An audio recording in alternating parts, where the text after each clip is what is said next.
Hi guys, welcome to yet another lovely episode of the Clear View podcast, and I'm your presenter, Eustace Chandakaputula, aka International Managers.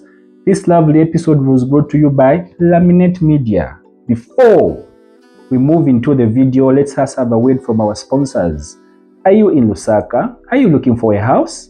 You want to cut down the middleman, you don't want to pay agent fees, hefty viewing fees. Maybe you go to a house, you pay a viewing fee, you don't like it, but you still have to pay. Maybe you view 3 houses, you don't like them, and you keep paying. You want to cut off those unnecessary costs. Guys, there's an app for you called Yanga. Are you a landlord and you're looking to list your house for rent and you don't want to go through the route of dealing with agents and paying them a cut of the rentals? Guys, download Yanga app for you guys using Android phones. For iOS, the app will be available for you soon. So you scan a QR code and you're into the app. And are you still in Osaka and you're looking for a cake, for a birthday, for a wedding, for anything? Guys, look no further. Contact Hazel Star. She bakes delicious cakes. Oh, these are a delight in the mouth. Yummy. I'll leave her number on the screen, guys. Okay, we get straight into the video. So we assumed upcoming artist X has made it. He's made substantial income. He built his house. He's reached up to window level and whatnot. There's one aspect I didn't touch on how to buy material, on how and on how to handle quotations sent to you by the construction companies or the individuals that you work with. Okay, many of the times you've budgeted properly, you've added the miscellaneous costs and you've added the money for food, but you find that the cost is still high. So how do you handle costs and how do you handle buying material for your construction project? I feel the best way to buy materials, whether you're building a house or a music studio, is being present with the constructor. Or if you're not present, you can have someone you trust present so that you're part and parcel of the activity of buying the material. The reason why I say so, sometimes prices might actually be higher and they even pass the contingency. And when a construction company guy is telling you to say, no, the prices are higher than what we quoted, it will look like they're stealing from you. But in the actual sense, they are not stealing from you. Prices are just high. So it's better you're there and you witness. So that when you're there with them, in real time, you make a plan. And if you want to borrow money from someone, you borrow in real time. Than you being home, they're not there, and then again, you have to send them money through mobile money. So you have to cut those transactional costs and those transactional fees. That 50 kwacha you're going to add up can make a difference. You can use that 50 kwacha to buy nails. A kg of nails is 50 kwacha, and those nails can help roof your house. So you have to be careful. Every coin counts.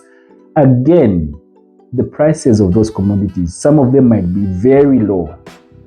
So you find that you save a lot of money. So to avoid misappropriation of funds, maybe where the constructor doesn't declare to say, oh, the prices were actually lower, like it's rare when these guys will bring change.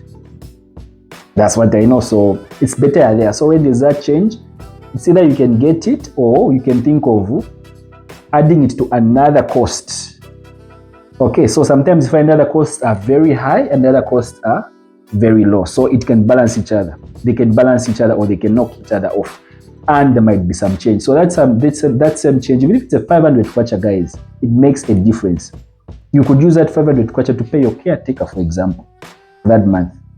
You can buy blocks, for example, maybe 50 blocks, because a block should be 10 kwacha now. So it can make a difference. So it's very advisable that you're available, you're there when buying material, because you never know. And if you're not available, give them the money for the cost, for the total material, and give them labor 50%. Don't give them the other 50%. And the contingency amount you calculated, don't give it to them, keep it. So that when you find that the prices are higher, you just send it to them maybe via Airtel Money, because you're not there. Or you can, if your sister went there, you can give it to your sister. She can know what to do. But always ensure you're available when buying material, or ensure that someone you trust is there when buying material, because money is frugal, guys, and you have to be prudent when applying, when appropriating your funds, because sometimes it looks like, oh, you've got a lot of money, you're just paying, you're just removing cash. It looks like a lot of money remains. Trust me, at the end of the day, when you're buying material, money finishes. when you're buying the first material, you have got maybe a bunch of 100 kwachas, maybe 500 kwachas. You think it's a lot of money, yeah? But the more you're paying for material costs, you find that the bundles are reducing. And at the end of the day, the money vanishes. You even get surprised. I had all this money, how come it has finished? So it's advisable you're always there, and then you're seeing, and then it gives you experience. And when you're always there, you can move from different shops, because you can find in different shops, maybe different commodities are on a promotion, the price is lower than other shops. So when you're there, the guys are motivated to move with you. You move and then you buy in different shops.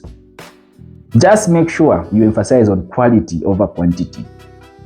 So that's the importance of being present when material is being purchased. Again, for the contractor or for the constructor, the person you're hiring to buy material for you, it's good when the owner is there. So that when the prices are very high, you tell them to say, boss, the prices are very high here. He will see for himself.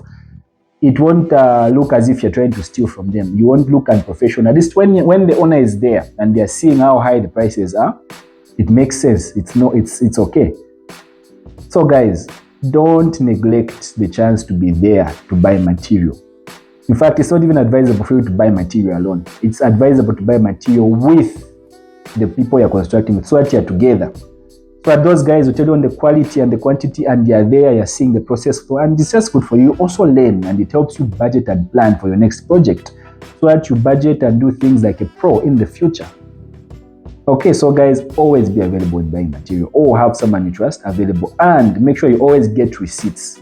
You get receipts and you tabulate the totals, you compare what you budgeted for and what you've actually spent. I advise creating an Excel sheet of all the cost and contingency, and then again in that Excel sheet, create a blank space, enter the totals on the receipts, and then compare make a variance report. A variance report is how much money you budgeted for and how much money you actually spent. See the difference. Is there a deficit or is there a shortage? If there's a deficit, it means you've spent more money. And then is there a surplus? Yeah, the word is surplus, guys. Is there a deficit or a surplus? So a deficit is where you've spent more money. You budgeted for maybe 50,000, then you end up spending 55,000 or 52,000. So the deficit is 2,000 with your contingency. So next time you're going to plan better. Or excess or a surplus is when you budgeted 50,000 and then you just spent 48. So there's a 2,000 extra. So that 2,000 extra, after you've done your variance report, you can save it. Or guys, we have a lot of problems in life. Maybe something comes up, maybe you've got a wedding for your cousin, you need to contribute. You can contribute a 500 kwacha. You see, you can also contribute to other issues. So it's good to do a variance analysis report. You know, in Zambia, we've got a tendency of not keeping receipts, guys. Keep receipts, not because you're benefiting from it, but because you want to track your spending and aid your budgeting in the future. So do a variance report as well, guys. So the things you have to do, two important things. Go with the contractor or the one building your house when buying material. And two, after you're done, do a variance report to analyze how much you've spent, so that you're armed and you know what you're doing in the future. Like, it's not easy, guys. You have to be very, very, very active and involved in your project. Don't just give money to people. Oh, what's your Airtel money number? You know, it's a flex. Oh, you send money, guys. You being available, you cut on transactional costs. If you do so many transfers, guys, you can spend even 100 kwacha, 150. That money you can use it to buy other things, other materials like nails, plastics, things that can be actually useful to your construction site, like things that can actually help. So guys, if you stayed till this far, guys, it means I'm making sense and this video has helped you, guys. Don't forget to drop a like and subscribe to my YouTube channel, guys. Till the next one.